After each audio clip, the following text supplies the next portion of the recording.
வணக்கம். நான் டாக்டர் மைதிலி. இன்னைக்கு நிகழ்ச்சியில வெங்காயத்தோட வெளிப்புற தோல் இருக்கு இல்லையா? அதாவது ஆனியன் பீல். இதில மட்டுமே என்னென்ன ஊட்டச்சத்துக்கள் இருக்கு? இதை எந்த நோய்க்கு நீங்க எப்படி பயன்படுத்தலாம்? நம்ம அன்றாட உணவுல இந்த ஆனியன் பீல எப்படி சேர்க்கலான்றத பத்தி இன்னைக்கு நான் நிகழ்ச்சியில தெளிவா சொல்றேன். முதல்ல இந்த வெங்காயத்தோட வெளிப்புற தோல் இருக்கு இல்லையா? அதாவது பெரிய வெங்காயத்தோட வெளிப்புற தோல். இதில பார்த்தீங்கன்னா, கியூர்செட்டின் அப்படின்னு சொல்லக்கூடிய முக்கியமான ஒரு ஆன்டி ஆக்ஸிடென்ட். ரொம்ப ஒரு பவர்ஃபுல்லான ஒரு சூப்பர் ஆன்டி ஆக்ஸிடென்ட் அப்படின்னு சொல்லலாம். இது பார்த்தீங்கன்னா, நம்ம உடம்புல புற்றுநோய் ஏற்படக்கூடிய வாய்ப்ப ரொம்பவே கம்மி பண்ணிடும். எப்படின்னா, முதல் முக்கியமான விஷயம் நம்ம உடம்புல ஆக்சிடேட்டிவ் ஸ்ட்ரெஸ் ஏற்படக்கூடிய வாய்ப்பை கம்மி பண்ணும். 2வது புற்றுநோய் செல்லோட வளர்ச்சியெல்லாம் தூண்டக்கூடிய ஃப்ரீ ரேடிக்கல்ஸ் ஒவ்வொன்றையும் எதிர்த்து போராடும். இதனால பார்த்தீங்கன்னா, புற்றுநோய் செல்லோட வளர்ச்சியே ஏற்படக்கூடிய வாய்ப்பை ரொம்பவே கம்மி பண்ணிடும். இந்த கியூர்செட்டின் அப்படின்ற ஆன்டி ஆக்சிடென்ட் மாரடைப்பு ஏற்படக்கூடிய வாய்ப்பையும் கம்மி பண்ணும். ஆர்த்ரைட்டிஸ் நோய் பாதிப்பு இருக்கிறவங்களுக்கு வலி, வீக்கம் இது 2த்தையுமே கம்மி பண்ணும். வலி இருக்கு, எலும்பு வலி இருக்கு, கை கால் வலி இருக்கு அப்படின்னா, அதையும் சீக்கிரமே சரி பண்ணும். ரொம்ப குறிப்பா பார்த்தீங்கன்னா, நம்ம உடம்புல நோய் எதிர்ப்பு தன்மையை நல்லா பல மடங்கு அதிகப்படுத்துறதுல முக்கியமான ஒரு ஆன்டி ஆக்சிடென்ட் தான் இந்த கியூர்செட்டின் அப்படின்றது. அதே மாரி உயர் ரத்த அழுத்தம் ஏற்படக்கூடிய வாய்ப்பையும் ரொம்பவே கம்மி பண்ணிடும். உங்கள்ல யாருக்காவது பிபி அதிகமா இருக்கு, ஹைப்பர் டென்ஷன் அப்படின்னு சொல்லக்கூடிய உயர் ரத்த அழுத்தம் இருக்கு அப்படின்னாலும், இந்த ஆனியன் பீலையும் உங்க அன்றாட உணவுல சேர்த்துட்டே வரும்போது, ரத்த அழுத்தத்தை எப்பவுமே கட்டுப்பாட்டுல வைத்து பராமரிக்கவும், இந்த வெங்காயத்தோல் அப்படின்றது ரொம்பவே உதவியா இருக்கும். ரொம்ப குறிப்பா கட் சிஸ்டம் அதாவது நம்ம குடல் பகுதியோட இயக்கத்தை சீரா வைக்கும். கட் ஹெல்த்துக்கு சப்போர்ட் பண்ணக்கூடிய முக்கியமான வேதிப்பொருட்கள், ஊட்டச்சத்துக்கள் எல்லாமும் வெங்காயத்தோட வெளிப்புற தோல்ல மட்டுமே பார்த்தீங்கன்னா, ரொம்பவே அதிகமா இருக்கு. குடல் பகுதியோட இயக்கத்தையே சீரா வைத்து குடல் அழற்சி நோய் ஐபிஎஸ் அப்படின்னு சொல்லக்கூடிய இரிட்டபிள் பவல் சிண்ட்ரோம் ஏற்படக்கூடிய வாய்ப்பை ரொம்பவே கம்மி பண்ணுறதோட மட்டும் கிடையாது, அஜீரணத்தை ஏற்படக்கூடிய வாய்ப்பை கம்மி பண்ணிடும். செரிமானத்தையே சீரா வைத்து செரிமானம் சம்பந்தப்பட்ட அஜீரண பிரச்சனை எல்லாம் ஏற்படாமல் தடுத்து, மலச்சிக்கல் அப்படின்ற கான்ஸ்டிபேஷனும் வராமல் தடுத்து, குடல் பகுதியோட இயக்கத்தையே சீரா வைக்கக்கூடிய தன்மை பார்த்தா, இந்த வெங்காயத்தோட வெளிப்புற தோல்ல மட்டுமே ரொம்பவே அதிகமாக இருக்கு. இப்போ இந்த வெங்காயத்தோல் நீங்கள் எப்படி உங்கள் அன்றாட உணவில் சேர்க்கலான்னு கேட்டிங்கன்னா, ஒரு வெங்காயத்தோட தோல் மட்டுமே எடுத்து முதல்ல தண்ணியில் நல்லா அலசி க்ளீனாக கழுவி சுத்தம் செய்து எடுத்துக்கோங்க. இதை என்ன செய்யுங்க, ஒரு 2 கிளாஸ் அளவு தண்ணி சேர்த்து நல்லா கொதிக்க வைக்கணும். இதில் இனிப்போ உப்பு எதுவுமே நீங்கள் சேர்க்க வேண்டிய அவசியமே கிடையாது. 2 கிளாஸ் தண்ணின்றது நல்லா கொதித்து குறைந்து 1 கிளாஸ் அளவு குறைந்து வர வரைக்கும் நல்லா கொதிக்க வைங்க. 1 கிளாஸ் அளவு குறைந்து வந்ததும் இதை வடிகட்டி வெதுவெதுப்பான சூட்டில் அப்படியே குடிச்சிடலாம்.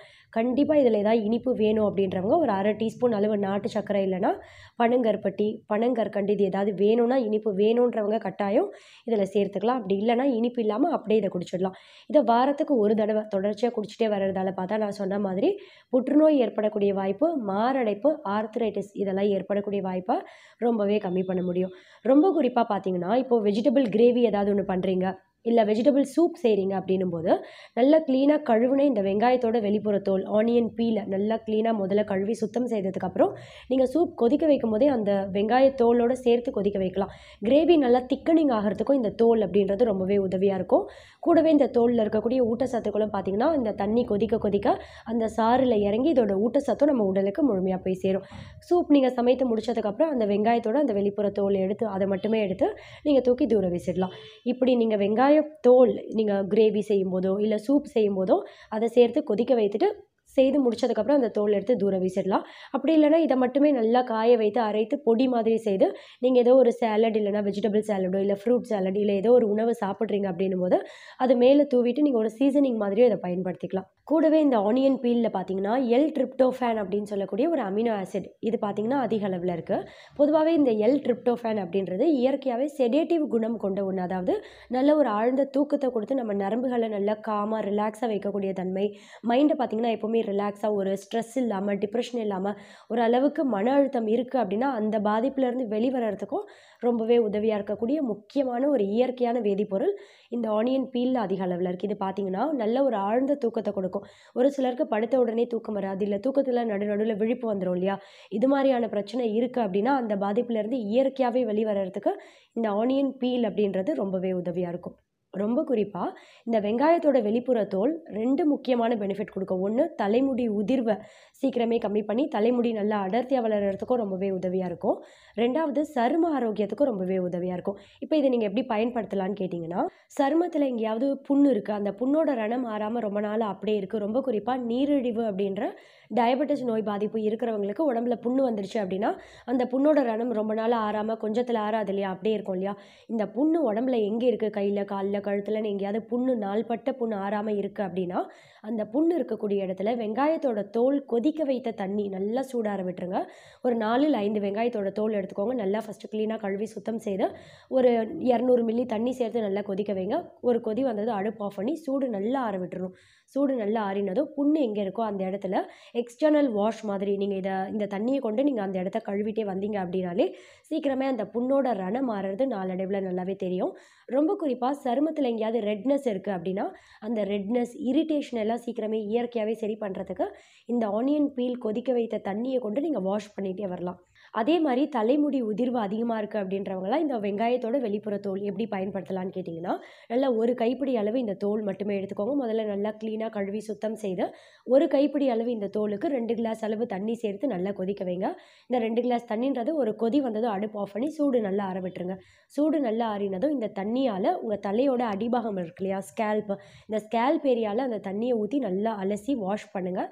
ஒரு 10 நிமிஷம் இல்லை ஒரு 1/4 மணி நேரம் அப்படியே ஊற விட்டுருங்க. 1/4 மணி நேரத்துக்கு அப்புறம் வெந்நீரால் தலை குளிச்சிடலாம். இப்படி தொடர்ச்சியாக வாரத்துக்கு 1 தடவை இல்லை 2 தடவை ஆனியன் பீல் கொதிக்க வைத்த தண்ணி கொண்டு உங்கள் தலையோட அடிபாகம் ஸ்கேல்ப்பை நல்லா வாஷ் பண்ணிகிட்டே வந்தீங்க அப்படின்னும் போது தலைமுடியோட வேர் இருக்கு இல்லையா அந்த ஹேர் ஃபாலிக்கல் ஒவ்வொன்றும் பார்த்தீங்கன்னா நல்லா ஸ்ட்ராங்காக வலுவடைய செய்யும். இதனால் முடியோட வேர் வலுவடைந்து உங்களுக்கு முடி உதிர்வு முதல்ல கொஞ்சம் கொஞ்சமாக கண்ட்ரோல் ஆகிட்டு நாளடைவில் பார்த்தீங்கன்னா தலைமுடி நல்லா அடர்த்தியாக வளர்கிறதுக்கும் ரொம்பவே உதவியாக இருக்கும். கூடவே நம்ம ஸ்கேல்ப்பில் ரத்த ஓட்டத்தை சீராக வைக்கும். இதனால் பார்த்தீங்கன்னா ஸ்கேல்ப்பில் எந்த ஒரு இன்ஃபெக்ஷன் ஏற்படக்கூடிய வாய்ப்பையும் கம்மி பண்ணும், பொடுகு ஏற்படக்கூடிய வாய்ப்பையும் கம்மி பண்ணி தலைமுடி நல்லா அடர்த்தியாக வளர்கிறதுக்கும் ரொம்பவே உதவியாக இருக்கும். ரொம்ப குறிப்பாக இளநரை ஏற்படக்கூடிய வாய்ப்பை கம்மி பண்ணும்.